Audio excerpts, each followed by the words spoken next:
நடைபெற இருக்கிற சட்டப்பேரவை தேர்தலில் மார்க்சிஸ்ட் கம்யூனிஸ்ட் கட்சியினுடைய மாநில குழு உறுப்பினரும் கன்னியாகுமரி மாவட்ட செயலாளருமான அருமை தோழர் ஆர் செல்லசாமி அவர்கள் திராவிட முன்னேற்ற கழகத்தின் தலைமையிலான மதச்சார்பற்ற முற்போக்கு கூட்டணியின் வேட்பாளராக பத்மநாபபுரம் தொகுதியிலே போட்டியிடுகிறார். ஏறத்தாழ இந்திய ஜனநாயக வாலிபர் சங்கத்துடைய மாவட்ட செயலாளராக, தமிழ்நாடு விவசாயிகள் சங்கத்துடைய மாவட்ட செயலாளராக, மார்க்சிஸ்ட் கம்யூனிஸ்ட் கட்சியுடைய மாவட்ட செயலாளராக, ஊராட்சி பொறுப்புகளில், கூட்டுறவு பொறுப்புகளில் என ஒரு 40 ஆண்டுகளுக்கு மேலாக இந்த மாவட்ட மக்களுடைய வாழ்க்கையோடு இரண்டர கலந்து நிற்பவர் அருமை தோழர் ஆர் செல்லசாமி அவர்கள். மார்க்சிஸ்ட் கம்யூனிஸ்ட் கட்சி என்பதே இந்த மாவட்டத்தில் மாவட்ட மக்களுடைய வாழ்வோடும் வளத்தோடும் இரண்டர கலந்திருக்கிற கட்சி என்பதை நீங்கள் அறிவீர்கள். இந்த மாவட்டத்தினுடைய வளர்ச்சியில், முன்னேற்றத்தில் மிக முக்கியமான பங்கு மார்க்சிஸ்ட் கம்யூனிஸ்ட் கட்சிக்கு உண்டு. தொடர்ச்சியாக இந்த மாவட்டத்தில் மார்க்சிஸ்ட் கம்யூனிஸ்ட் கட்சியின் சார்பில் சட்டமன்ற உறுப்பினர்களாக அருமை தோழர் ஜே ஹேமச்சந்திரன், டி மணி, ஜி மணி, தோழர் லீமாரோஸ் உள்ளிட்ட பல தலைவர்கள் இந்த மாவட்டத்திலே சட்டமன்ற உறுப்பினர்களாக இருந்திருக்கிறார்கள். அருமை தோழர் வெள்ளார்வின் அவர்கள் நாடாளுமன்ற உறுப்பினராக மிகச்சிறந்த முறையில் பணியாற்றியவர். ஆகவே இங்கே இருக்கக்கூடிய ஏராளமான சட்டமன்ற உறுப்பினர்களோடு ஒப்பிட்டால் நான் பட்டியலிட்ட இந்த சட்டமன்ற உறுப்பினர்கள் எல்லாம் மிகச் சிறப்பான முறையில், வித்தியாசமான முறையில் ஏழை எளிய மக்கள் இயல்பாக சந்திப்பதற்கான ஒரு சட்டமன்ற உறுப்பினர்களாக இவர்கள் அனைவருமே செயல்பட்டிருக்கிறார்கள் என்பதை என்னால் உறுதியாக சொல்ல முடியும். அத்தகைய வரிசையில் இப்போது அருமை தோழர் ஆர் செல்லசுவாமி அவர்கள் பத்மநாபபுரம் தொகுதியிலிருந்து சட்டமன்ற உறுப்பினராக தேர்ந்தெடுக்கப்படுவது என்பது இப்போது உறுதியாகிவிட்டது என்பதை மிக்க மகிழ்ச்சியோடு நான் தெரிவித்துக் கொள்ள விரும்புகிறேன். பத்மநாபபுரம் தொகுதி மட்டுமல்ல, தமிழ்நாடு முழுவதுமே திமுக தலைமையிலான மதச்சார்பற்ற முற்போக்கு கூட்டணிக்கு ஆதரவான அலை என்பது வீசிக்கொண்டிருக்கிறது. இந்த கூட்டணியோடு ஒப்பிடுகிற போது இதை எதிர்த்து நிற்கக்கூடிய எந்த ஒரு அணியும் கிட்ட நெருங்கவே முடியாது என்கிற அளவுக்கு ஒரு மாபெரும் மக்கள் ஆதரவை பெற்ற அணியாக திராவிட முன்னேற்ற கழகத்தின் தலைமையிலான மதச்சார்பற்ற முற்போக்கு கூட்டணி திகழ்ந்து கொண்டிருக்கிறது என்பதை நான் உங்களுடைய கவனத்துக்கு கொண்டு வர விரும்புகிறேன். அந்த வகையில் பத்மநாபபுரம் தொகுதியில் போட்டியிடுகிற ஆர் செல்லசுவாமி அவர்களை மிக பெருவாரியான வாக்கு வித்தியாசத்தில் நீங்கள் வெற்றியடைய செய்ய வேண்டும் என்று உங்களை எல்லாம் அன்போடு கேட்டுக்கொள்ள விரும்புகிறேன். இன்றைக்கு நடைபெற இருக்கிற தேர்தல் என்பது சராசரியான தேர்தல் அல்ல.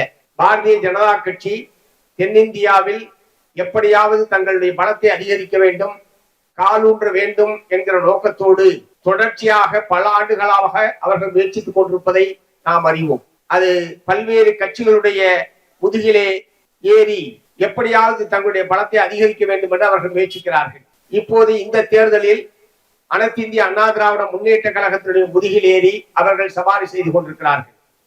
அவர்கள் தன்னந்தனியாக வந்தால் தமிழ்நாட்டு மக்கள் அவர்கள் யாரும் திரும்பி பார்க்க மாட்டார்கள் என்கிற காரணத்தினால் அதிமுக என்கிற முகமூடியை அணிந்து கொண்டு அவர்கள் இந்த தேர்தலை சந்திக்கிறார்கள் என்பதை நான் உங்கள் கவனத்துக்கு கொண்டு வர விரும்புகிறேன். ஆகவே பாரதிய ஜனதா கட்சி அதிமுக கூட்டணிக்கு வாக்களிப்பது என்பது அது முழுக்க முழுக்க பாஜகவை வலுப்படுத்தக்கூடிய ஒன்றாகத்தான் இருக்கும். இந்த முறை அதிமுகவோடு அவர்கள் 27 தொகுதிகளில் தொகுதி உடன்பாடு செய்து கொண்டு போட்டியிடுகிறார்கள். ஆனால் தாமரை சின்னம் 35 தொகுதிகளிலே தமிழ்நாட்டில் இருக்கிறது. அநேகமாக பாரதிய ஜனதா கட்சியுடைய வரலாற்றில் முதல் முறையாக 35 தொகுதிகளில் தாமரை சின்னம் போட்டியிடுவது என்பதே இதுதான் முதல் முறை. ஆகவே சிறிய சிறிய கட்சிகளை தங்களுடைய சின்னத்தை போட்டியிட வைப்பதன் மூலமாக தமிழகத்தில் எங்களுக்கு வாக்கு சதவீதம் அதிகரித்து விட்டது, தமிழக மக்களுடைய ஆதரவு பெருகிவிட்டது என்கிற பொய்யான ஒரு தோற்றத்தை ஏற்படுத்த வேண்டும் என்கிற நோக்கத்தோடு தான் அவர்கள் இத்தகைய தந்திரங்களை மேற்கொள்கிறார்கள். இரண்டாவது, அவர்கள் எதையாவது சாதனைகளை சொல்லி வாக்கு கேட்டால் பரவாயில்லை. ஆனால் அப்படி எந்த விதமான சாதனைகளையும் பாரதிய ஜனதா கட்சி இந்த காலத்தில் செய்யவில்லை. குறிப்பாக தமிழ்நாட்டுக்கு எந்த விதமான திட்டத்தையுமே அவர்கள் நிறைவேற்றவில்லை என்பதை நான் உங்களை கவனத்துக்கு கொண்டு வர விரும்புகிறேன். தமிழ்நாடு அரசாங்கம் கோரிய திட்டங்களாக இருந்தாலும் சரி, உதாரணத்துக்கு மதுரையிலே மெட்ரோ ரயில் திட்டம், கோயம்புத்தூரிலே மெட்ரோ ரயில் திட்டம், அல்லது மதுரையிலே எய்ம்ஸ் மருத்துவமனை உள்ளிட்ட இது போன்ற திட்டங்கள் எல்லாம் நீண்ட காலமாக எய்ம்ஸ் மருத்துவமனை 2019 அடிக்கல் நாட்டப்பட்டது.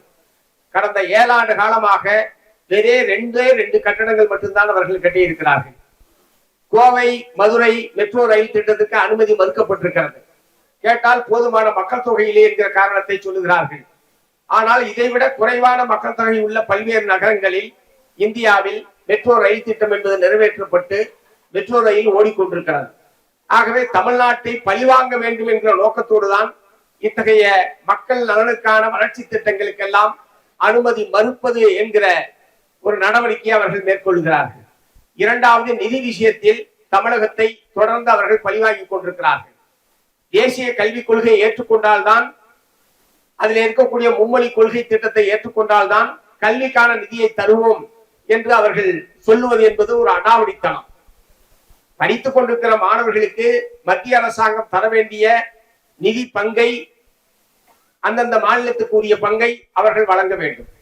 ஆனால் நாங்கள் சொல்வதை கேட்டால்தான் நாங்கள் நிதியை வழங்குவோம் என்று சொல்லுவது அடாவடித்தனம், அராஜகம். ஆகவேதான் அதற்கு எதிராக தமிழ்நாடு அரசாங்கம் தமிழ்நாட்டில் இருக்கக்கூடிய மதச்சார்பற்ற கட்சிகள் அனைத்தையும் ஒருங்கிணைத்து தமிழ்நாடு முழுவதும் பெரும் போராட்டத்தை நாம் நடத்தினோம்.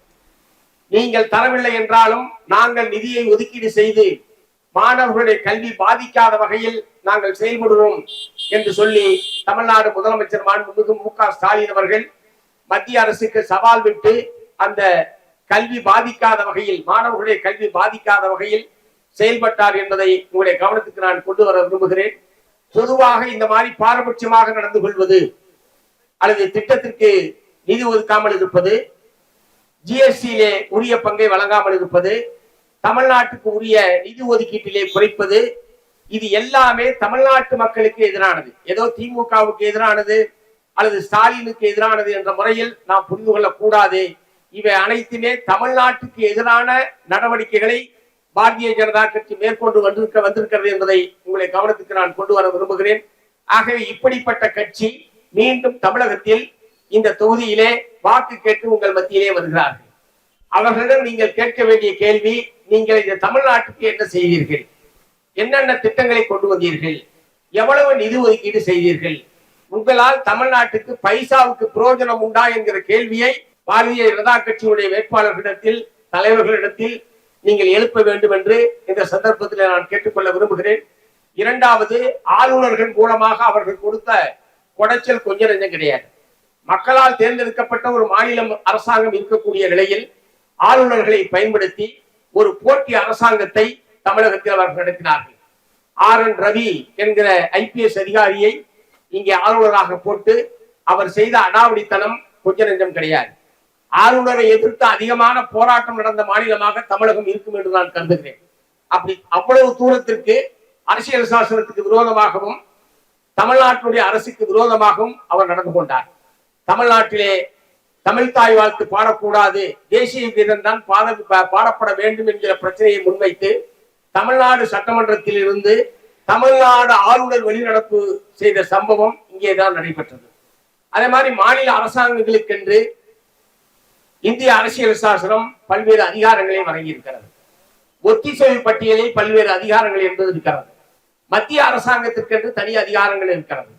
அவரவர்கள் அதற்குரிய அதிகாரங்களை மதித்து நடந்து கொள்ள வேண்டும். ஆனால் மத்திய அரசாங்கம் ஒத்திசைவு பட்டியலில் இருக்கக்கூடிய எல்லா துறைகள் சம்பந்தமாகவும் தன்னிச்சையாக அவர்கள் முடிவு எடுக்கிறார்கள். ஒத்திசைவு பட்டியல் என்று சொன்னால் மத்திய மாநில அரசுகள் இரண்டுக்கும் பொதுவான பட்டியல். அப்படி என்றால் அதன் மீது ஒரு முடிவெடுக்கிறீர்கள் என்று சொன்னால் மாநில அரசாங்கத்தை கலந்து பேச வேண்டும் என்கிற குறைந்தபட்ச ஜனநாயக அணுகுமுறை கூட இல்லாமல் தானடித்த மூப்பாக மத்திய அரசாங்கம் செயல்படுகிறது என்பதற்கு சமீபத்திய உதாரணம். இனிமேல் சிபிஎஸ்இ பள்ளிகள் இங்கே துவங்க வேண்டும் என்று சொன்னால் மாநில அரசாங்கத்துடன் அனுமதி பெற வேண்டிய அவசியம் இல்லை, மத்திய அரசாங்கம் அனுமதி கொடுத்தாலே போதுமானது என்று இப்போது ஒரு உத்தரவை அவர்கள் வெளியிட்டிருக்கிறார்கள். அப்படின்னா இங்க நடக்கக்கூடிய சிபிஎஸ்இ பள்ளிகள் மீது தமிழ்நாடு அரசாங்கம் எந்த விதமான கட்டுப்பாட்டையும் விதிக்க முடியாது அல்லது தலையிட முடியாது. முழுக்க முழுக்க மத்திய அரசாங்கம் நேரடியாக சிபிஎஸ்இ பள்ளிகளை வழிநடத்தும் என்கிற அளவுக்கு மிக மோசமான உத்தரவை பதிப்பித்திருக்கிறார்கள். இதன் மூலமாக மாநில அரசாங்கங்களை ஏதோ ஒரு நகராட்சி நிர்வாகம் போல நடத்துவதற்கு அவர்கள் முயற்சிக்கிறார்கள். ஆகவே இந்திய அரசியல் சாசனத்துக்கு விரோதமாக தொடர்ச்சியாக நடந்து வரக்கூடிய ஒரு ஆட்சியாகத்தான் பாரதிய ஜனதா கட்சி ஆட்சி என்பது இருந்திருக்கிறது. அரசியல் சாசனம் என்பதுதான் நம் அனைவரையும் வழிநடத்தக்கூடியது. சாதாரண குடிமக்கள் துவங்கி குடியரசுத் தலைவர் வரை அனைவரையும் வழிநடத்துவது இந்திய அரசியல் சாசனம். அதுக்கு உட்பட்டு நடந்து கொள்ள வேண்டியது நம் அனைவருடைய கடமை. ஆனால் துரதிருஷ்டவசமாக ஒன்றிய ஆட்சியாளர்களே அரசியல் சாசனத்துக்கு விரோதமாகவும் அரசியல் சாசனத்தை மதிக்காமல் நடந்து கொள்ளக்கூடிய ஒரு கூட்டத்தின் கையிலே இன்றைய ஆட்சி என்பது சிக்கிக் கொண்டிருக்கிறது. ஆகவேதான் பாரதிய ஜனதா கட்சி வலுப்பெறுமானால் அது தமிழ்நாட்டுக்கு மட்டுமல்ல இந்தியாவுக்கே கேடு விளைவிக்கக்கூடியது. குஜராத் கலவரத்தை நாம் என்றைக்காவது மறந்துவிட முடியுமா? கற்பனை செய்து பாருங்கள். எத்தனை நூற்றாண்டுகள் ஆனாலும் குஜராத் கலவரமும் குஜராத்தில் நடைபெற்ற இனப்படுகொலைகளும் பாரதிய ஜனதா கட்சி RSS கும்பலுடைய வரலாற்றில் ஒரு அழிக்க முடியாத கரை என்பதை உங்களுடைய கவனத்துக்கு நான் கொண்டு வர விரும்புகிறேன். இன்றைக்கும் அவர்கள் ஆளக்கூடிய மாநிலங்களில் உத்தரப்பிரதேசம், மத்திய பிரதேசம், குஜராத், சத்தீஸ்கர், போன்ற பல்வேறு மாநிலங்களிலும் கலவரம், குறிப்பாக சிறுபான்மை மக்களுக்கு எதிராக, இஸ்லாமிய மக்களுக்கு எதிராக, கிறிஸ்தவ மக்களுக்கு எதிராக வெறுப்பு அரசியலை கிளப்பி விடுவது, கலவரத்தை உருவாக்குவது, வழிபாட்டு இடங்களை இடிப்பது, வழிபாடு நடக்கக்கூடிய இடங்களில் சென்று கலவரத்தை உருவாக்குவது போன்ற ஒரு கலவர கும்பலாகத்தான் RSS இந்துத்துவா கும்பல் என்பது அந்த மாநிலங்களில் செயல்பட்டுக் கொண்டிருக்கிறார்கள். இத்தகைய நிலைமை தொடருமானால் அமைதியற்ற ஒரு கலவர பூமியாக ஊர் இருக்குமானால் நாம் அமைதியாக வாழ முடியுமா? தொழில் செய்ய முடியுமா? இயல்பான வாழ்க்கையை மக்கள் வாழ முடியுமா என்பதை அந்த கட்சியை நேசிக்கக்கூடிய நண்பர்கள் உட்பட யோசிக்க வேண்டும் என்று மார்க்சிஸ்ட் கம்யூனிஸ்ட் கட்சியின் சார்பில் நான் மெத்த பணியோடு கேட்டுக்கொள்ள விரும்புகிறேன். இன்றைக்கு தமிழ்நாடு இன்றைக்கு அமைதியாக இருக்கிறது, பெண்கள் பாதுகாப்பாக இருக்கிறார்கள், மக்கள் அவரவர்களுடைய தொழில்களை அமைதியாக செய்து கொண்டிருக்கிறார்கள் என்று சொன்னால் அதற்கு காரணம் இந்த மதச்சார்பற்ற முற்போக்கு கூட்டணி என்கிற மதச்சார்பற்ற சக்திகளுடைய ஒற்றுமையும் தமிழக அரசினுடைய நடவடிக்கைகளும் தான் அதற்கு மிக முக்கியமான காரணம். இதிலே ஒரு மாற்றம் ஏற்படும் என்று சொன்னால், தப்பித்தவரை அதிமுக பெரும்பான்மை பெறுகிறது அல்லது ஆட்சி அமைக்கிறது என்று சொன்னால் அது பாரதிய ஜனதா கட்சியுடைய ஆட்சியாக இருக்குமே தவிர நிச்சயமாக அதிமுகவுடைய ஆட்சியாக இருக்காது. இப்போதே எடப்பாடி பழனிசாமி அவர்கள் என்ன சொல்கிறார்? நீங்கள் மத்திய அரசாங்கத்தோடு அனுசரணையாக நடந்து கொள்ள வேண்டும், மத்திய அரசாங்கத்தை எதிர்த்துக்கிட்டே இருந்தால் எப்படி அவர்கள் நிதி தருவார்கள் என்ற முறையில் அவர் பிரச்சாரம் செய்கிறார். தமிழ்நாட்டுக்கு உரிய பங்கை கொடு என்று கேட்பதற்கு பதிலாக மத்திய அரசாங்கத்தோடு அனுசரித்து செல்ல வேண்டும் என்று சொல்லுவது என்ன வகையான அரசியல் என்பதை நான் கேட்க விரும்புகிறேன். ஆகவே இப்போதே அவர் அப்படித்தான் இருக்கிறார் என்று சொன்னால், தப்பி தவிர ஆட்சிக்கு வந்தால் அனைத்தையும் பாரதிய ஜனதா கட்சியை கேட்டுத்தான் அவர் செயல்படுவாரே தவிர சுயேட்சையாக நிச்சயமாக அவர் செயல்பட மாட்டார். ஆனால் அவர் வருவதற்கான எந்த விதமான வாய்ப்புமே கிடையாது. தமிழ்நாடு முழுவதும் நான் பல மாவட்டங்களிலும் சுற்றுப்படம் செய்துவிட்டேன். அநேகமாக இந்த முறை அதிமுக பிஜேபி கூட்டணி என்பது கடந்த முறையை விட மிக குறைவான தொகுதிகளிலும் பல முக்கிய தலைவர்களே மண்ணை கவுவார்கள் என்பதுதான் தமிழ்நாட்டில் இருக்கக்கூடிய நிலைமை என்பதை நான் உங்களுடைய கவனத்துக்கு கொண்டு வர விரும்புகிறேன். மற்றொரு தலைவர், புதிய தலைவர் உருவாகி இருக்கிறார். அவர் தங்களை காப்பாற்றுவார் என்று ஒரு பகுதி இளைஞர்கள் கருதி கொண்டிருக்கிறார்கள். அவர் ஏதோ சென்னையில பூரா சைக்கிள் ஓட்டுறதுக்கே ரோடு இல்லாதது மாதிரி இன்னைக்கு கன்னியாகுமரியில பல கிலோமீட்டர் சைக்கிள் ஓட்டியிருக்காரு. பார்த்திருப்பீங்க, வீடியோக்கள் பார்த்திருப்பீங்க அல்லது டிவியில பார்த்திருப்பீங்க. சென்னையிலேருந்து இங்க இருந்து ஏரோப்ளேன்ல சில பேர் வாக்கிங் போறன்னு போவாங்க, கார்ல போய் வாக்கிங் போயிட்டு கார்ல வருவாங்க, பார்த்திருக்கீங்கல்ல. அது மாதிரி இவர் சென்னையிலேருந்து ஏரோப்ளேன்ல ஏறி தூத்துக்குடி தூத்துக்குடியிலேருந்து கார்ல ஏறி கன்னியாகுமரி போய் கன்னியாகுமரி ரோட்ல சைக்கிள்ல போயிருக்காரு. இதுக்கு இவ்வளவு சிரமம் பண்ணுமா நான் கேட்கிறேன். இதுக்கு மக்களே இல்லாத ரோட்ல தான் அவர் போயிருக்காரு. அந்த வீடியோ எல்லாம் பாருங்க. இதுக்கு எதுக்கு இம்மா சிரமம் பண்ணணும்? அவர் பனையூர் ரோட்லயே போயிருக்கலாம். அவர் வீடு இருக்கிற பனையூர் ரோடு இருக்குல்ல, அதே கிழக்கு கடற்கரை சாலை தான், நல்ல அகலமான சாலை. 10 பேர் கூட சேர்ந்தாப்புல சைக்கிள்ல போலாம், பேரலா போலாம், அந்த அளவுக்கு பெரிய சாலை தான். அது எதுக்கு வராதுன்னு தெரியல. அது ஒண்ணு. நான் அந்த இளைஞர்களுக்கு கேட்கிற கேள்வி ஒண்ணுதான். இந்த தமிழ்நாட்டில், இந்தியாவில், உலகத்தில் இன்றைக்கு மிக முக்கியமான பிரச்சனையாக இருப்பது என்பது வேலையின்மை. நம்முடைய படித்த இளைஞர்கள் பொருத்தமான வேலை கிடைக்காமல், உத்தரவாதமான ஊதியம் இல்லாமல், கிடைக்கிற வேலையை அது கௌரவமானதோ கௌரவமற்றதோ கிடைக்கிற வேலையை செய்து பிழைப்பது என்கிற அளவுக்கு நம்முடைய வீட்டு குழந்தைகள் ஆளாகி இருக்கிறார்கள். வேலையின்மை பிரச்சனை என்பது கொழுந்து விட்டு எரிந்து கொண்டிருக்கிறது. புதிய வேலை வாய்ப்பை உருவாக்குவதற்கு இளைஞர்களுக்கு வேலையின்மை பிரச்சனையின் மீது திரு விஜய் அவர்கள் என்ன கருத்தை வைத்திருக்கிறார், என்ன கொள்கையை வைத்திருக்கிறார் என்கிற கேள்வியை நான் எழுப்ப விரும்புகிறேன். மார்க்சிஸ்ட் கம்யூனிஸ்ட் கட்சியை பொறுத்தவரை அனைவருக்கும் வேலை, சமூக பொறுப்புடன் கூடிய வேலை என்கிற கோரிக்கையை நாங்கள் முன்வைத்திருக்கிறோம். குறைந்தபட்சம் மாத ஊதியம் 26,000 ரூபாய் என்று தீர்மானிக்க வேண்டும். தமிழ்நாட்டில் மட்டுமல்ல, இந்திய நாடு முழுவதுமே அவர் ஸ்கில்டோ அன்ஸ்கில்டோ மாதம் 26,000 ரூபாய் ஊதியமாக தீர்மானிக்க வேண்டும் என்கிற கோரிக்கையை நாங்கள் முன்வைத்திருக்கிறோம். இந்த மாதிரி இளைஞர்களுடைய அது கல்வி பிரச்சனையாக இருக்கட்டும், வேலையின்மை பிரச்சனையாக இருக்கட்டும், இது போன்ற பிரச்சனைகளில் எல்லாம் அவர் என்ன கொள்கையை வைத்திருக்கிறார், இந்த வேலையின்மை போக்குவதற்கு என்ன செய்ய போகிறார் என்பது சம்பந்தமான எந்த விதமான திட்டத்தையும் அவர் வெளியிடவில்லை. கூட்டங்களையே ஷூட்டிங் மாதிரி தான் நடத்திட்டு இருக்காரு. அவர் கூட்டங்கள் நடத்துறதே ஷூட்டிங் மாதிரி தான் நடத்திட்டு இருக்காரு. உங்களுக்கு தெரியும், நேற்றைய தினம் அவர் நடித்த ஜனநாயகன் படம் லீக் ஆகி இணையத்தில் உலகம் முழுவதும் பரவி இருக்கிறது. அது சம்பந்தமாக தமிழ்நாட்டினுடைய ரஜினிகாந்த் உள்ளிட்ட திரை நட்சத்திரங்கள், தென்னிந்திய நடிகர் சங்கம், பல்வேறு அரசியல் கட்சியினுடைய தலைவர்கள் அனைவரும் கருத்துக்களை தெரிவித்திருக்கிறார்கள். எவன் அதை லீக் பண்ணானோ அவன் மீது நடவடிக்கை எடுக்க வேண்டும், முறையாக புகார் பதிவு செய்து காவல்துறை நடவடிக்கை எடுக்க வேண்டும் என்கிற கோரிக்கையை அனைவரும் எழுப்பியிருக்கிறார்கள். நானும் அந்த கோரிக்கையை எழுப்பியிருக்கிறேன். ஆனால் அதிலே திரை கதாநாயகனாக நடித்த திரு விஜய் அவர்கள் இந்த படம் இப்படி வெளியானது சம்பந்தமாக முறையாக தியேட்டரில் வெளியாக வேண்டிய அந்த திரைப்படம் இணையத்தில் திருட்டுத்தனமாக லீக் செய்யப்பட்டிருக்கிறது, கசிய விடப்பட்டிருக்கிறது. முழு படமும் கசிய விடப்பட்டிருக்கிறது. அப்படிப்பட்ட ஒரு பிரச்சனையில் கருத்தே சொல்லாத ஒரே ஒரு ஆள் யாருன்னு கேட்டீங்கன்னா விஜய் மட்டும்தான். உண்மையில் சொல்ல போனால் அவர்தான் இதில் முழுமையாக கருத்து சொல்லியிருக்க வேண்டும், சம்பந்தப்பட்டவர்கள் மீது நடவடிக்கை எடுக்க வேண்டும் என்றெல்லாம் அவர்தான் சொல்லியிருக்க வேண்டும். அதனால எனக்கு என்ன சந்தேகம் வருதுன்னா, ஒருவேளை படத்தின் மூலமாக வரக்கூடிய கலெக்ஷனை விட எலெக்ஷன் முக்கியம், ஆகவே இதன் மூலமாக ஒரு பெரிய விளம்பரம் நமக்கு கிடைத்திருக்கிறது என்று சொல்லி அவர் வாய்மூடி மௌலியாக இருக்கிறாரோ என்கிற சந்தேகம் என்பது எனக்கு எழுகிறது. ஆகவே காவல்துறையை நான் கேட்டுக்கொள்ள விரும்புவது, இந்த ஜனநாயகம் படம் வெளியில் வந்தது சம்பந்தமாக யாராக இருந்தாலும், அதற்கு காரணம் யாராக இருந்தாலும் அவர்கள் மீது சட்டப்படியான நடவடிக்கை எடுக்க வேண்டும். ஏனென்றால் ஒரு திரைப்படம் தயாரிப்பதற்கு பல ஆயிரம் கோடி ரூபாய் பணம் மட்டுமல்ல, பல நூற்றுக்கணக்கான தொழிலாளர்கள் உழைப்பு என்பது அதிலே இருக்கிறது, சிந்தனை என்பது அதிலே இருக்கிறது. அப்படி கஷ்டப்பட்டு உருவாக்கக்கூடிய திரைப்படங்களை சில திருட்டுத்தனமாக வெளியிடுவது என்பது வன்மையான கண்டனத்துக்குரியது. ஆகவே என்ன நோக்கத்திற்காக யார் வெளியிட்டிருந்தாலும் அது கண்டிக்கப்பட வேண்டிய விஷயம் என்பதை நான் தமிழ்நாடு காவல்துறையினுடைய கவனத்துக்கு நான் கொண்டு வர விரும்புகிறேன்.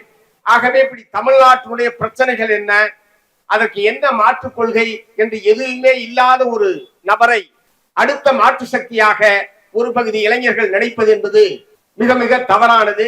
அந்த இளைஞர்கள் சரியான முறையில் வழிநடத்தப்பட வேண்டும் என்றே மார்க்சிஸ்ட் கம்யூனிஸ்ட் கட்சி விரும்புகிறது. இவ்வளவு இளைஞர்கள் தேர்தல் பணியில் ஆர்வமாக வெளியில் வந்திருப்பது ரொம்ப நல்ல விஷயம். ஆனால் அந்த சக்தியை ஆக்க சக்தியாக பயன்படுத்தப்பட வேண்டுமே தவிர அழிவு சக்தியாக பயன்படுத்திவிடக் கூடாது என்பதில் என்ற எச்சரிக்கையில் இருந்துதான் நாங்கள் இங்கே கருத்தை தெரிவிக்க விரும்புகிறோம். அதே மாதிரி அவர் விஜய், ஜோசப் விஜய், அவருக்கு ஜோசப் விஜய்னு ஒரு பேர் இருக்கிறது இந்த எச் ராஜா சொல்லிதான் எல்லாத்துக்குமே தெரியும். எல்லாருக்குமே அவர் விஜய்னு தான் தெரியும். திடீர்னு இந்த ஆளு எங்கே போய் கண்டுபிடிச்சாருன்னு தெரியல. இந்த எச் ராஜான்ற ஒரு தலைவர், பிஜேபி தலைவர், அவர் விஜய் அல்ல ஜோசப் விஜய்னு சொன்னாரு. அதையே இப்ப இவர் பேரா வச்சுக்கிட்டாரு போட்டிருக்கு. ஏன்னா வேட்புமனு கூட ஜோசப் விஜய் தான் சொல்லியிருக்காரு. ஜோசப்னு பேர் வச்சிருக்கிறவங்க பூரா கிறிஸ்துவ மக்களுடைய பாதுகாவலன் அப்படின்லாம் இருக்க முடியாது. எத்தனையோ பேர் ஜோசப்னு வச்சிருக்கிறான், இயேசுன்னு வச்சிருக்கிறான். அப்படி வச்சிருக்கிற எல்லாருமே மக்களை காப்பாற்றிட போறான். ஆனால் ஒரு பகுதி மக்களிடம் இவர் கிறிஸ்தவ மக்களை பூரா காப்பாற்றுவார் என்கிற ஒரு தவறான கருத்தாக்கம் உருவாகி இருக்கிறது என்பதை நாங்கள் அறிகிறோம். நான் என்ன கேட்க விரும்புறேன், ஒரே ஒரு கேள்வி. கடந்த டிசம்பர் மாதம் 25ஆம் தேதி சத்தீஸ்கர், மத்திய பிரதேஷ், டெல்லி போன்ற மாநிலங்களில் மக்கள் கிறிஸ்துமஸ் கொண்டாட்டத்தில் ஈடுபட்டிருந்த போது தேவாலயங்களுக்குள் இந்துத்துவா கும்பல் நுழைந்து மிகப்பெரிய கலவரத்தை உருவாக்கியதை நாம் அனைவரும் அறிவோம். இத்தகைய கலவரத்தில் அவர்கள் ஈடுபட்ட இடங்களில் எல்லாம் மார்க்சிஸ்ட் கம்யூனிஸ்ட் கட்சியுடைய தலைவர்கள் நேரடியாக சென்று மக்களுக்கு பாதுகாப்பு கொடுத்தது மட்டுமல்ல, சட்டப்படியான நடவடிக்கை எடுப்பதற்குமான உதவிகளையும் மார்க்சிஸ்ட் கம்யூனிஸ்ட் கட்சி அந்த மாநிலங்களில் செய்தது. நாடு முழுவதும் கிறிஸ்துவ மக்களுடைய வழிபாட்டு உரிமையை மறுக்கக்கூடாது என்கிற முறையில் கடுமையான கண்டன போராட்டத்தை நாங்கள் நடத்தினோம். இந்த சம்பவம் நடந்தது கடந்த டிசம்பர் 25ஆம் தேதி. இவர் கட்சி ஆரம்பிச்சு 2 வருஷம் ஆச்சு. நான் என்ன கேட்க விரும்புறேன், ஜோசப் விஜய்னு பேர் வச்சிருந்தாரு, கிறிஸ்தவ மக்கள் மீது இப்படி ஒரு தாக்குதலை இந்துத்துவா கும்பல் அங்கே நடத்தியதே இவர் ஏதாவது ஒரு வார்த்தை கண்டிச்சாரா? அந்த வழிபாட்டு சுதந்திரத்தை அரசியல் சாசனம் வழங்கி இருக்கிற போது அதற்கு மாறாக நடந்து கொள்வது தவறு என்று இவர் எங்கேயாவது பேசியிருக்கிறாரா? இப்படி பிஜேபி எதை செய்தாலும், வகுப்பாத கும்பல் எதை செய்தாலும் அதை வேடிக்கை பார்க்கக்கூடிய ஒரு நபராகத்தான் விஜய் இருந்திருக்கிறாரே தவிர எங்கேயும் அவர் களத்திலே இறங்கி மக்களை நான் பாதுகாப்பேன் என்கிற முறையில் அவர் எந்த விதமான கருத்தையும் இதுவரை வெளிப்படையாக தெரிவிக்கவில்லை. அத்தகைய நபரை நம்பி வாக்களிப்பது என்பது வாக்குகளை பிரிப்பதற்கு உதவுமே தவிர ஒரு ஆட்சியை உருவாக்குவதற்கு உதவி செய்யாது என்பதை இந்த மக்களுடைய கவனத்துக்கு நான் கொண்டு வர விரும்புகிறேன். ஆகவே அவர் நிற்பது என்பது வாக்குகளை பிரிப்பதற்காகத்தான். விஜய்க்கு போடக்கூடிய ஒவ்வொரு வாக்கும் ஆட்சியை உருவாக்கப் போவதில்லை, அது மதிப்பிழந்த வாக்காகத்தான் இருக்கும். ஆகவே இன்றைக்கு தமிழ்நாடு முழுவதும் மக்களுடைய பேராதரவை பெற்றிருக்கக்கூடிய திராவிட முன்னேற்ற கழகத்தின் தலைமையிலான மதச்சார்பற்ற முற்போக்கு கூட்டணியுடைய வேட்பாளர்களுக்கு நீங்கள் எல்லாம் வாக்களிக்க வேண்டும். இந்த பத்மநாபபுரம் தொகுதியில் மார்க்சிஸ்ட் கம்யூனிஸ்ட் கட்சியின் சார்பில் போட்டியிடுகிற அருமை தோழர் செல்லசுவாமி அவர்களுக்கு சுத்தியல் அறிவால் நட்சத்திர சின்னத்தில் வாக்களித்து பெருவாரியான வாக்கு வித்தியாசத்தில் நீங்கள் வெற்றி பெற செய்ய வேண்டும்.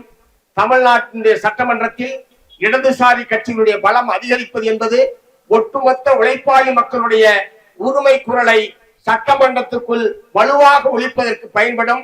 அத்தகைய வலுவாக குரலை எழுப்பக்கூடிய ஒரு நபராக அருமை தோழர் செல்லசாமி அவர்கள் தமிழ்நாடு சட்டமன்றத்தில் செயல்படுவார் என்கிற உறுதியை உங்களுக்கு தெரிவித்து அத்தகைய ஒரு வாய்ப்பை மார்க்சிஸ்ட் கம்யூனிஸ்ட் கட்சிக்கு தாருங்கள். செல்லசுவாமிக்கு சுத்தியல் அறிவால் நட்சத்திர சின்னத்தில் வாக்களியுங்கள் என்று கேட்டு நிறைவு செய்கிறேன். நன்றி, வணக்கம்.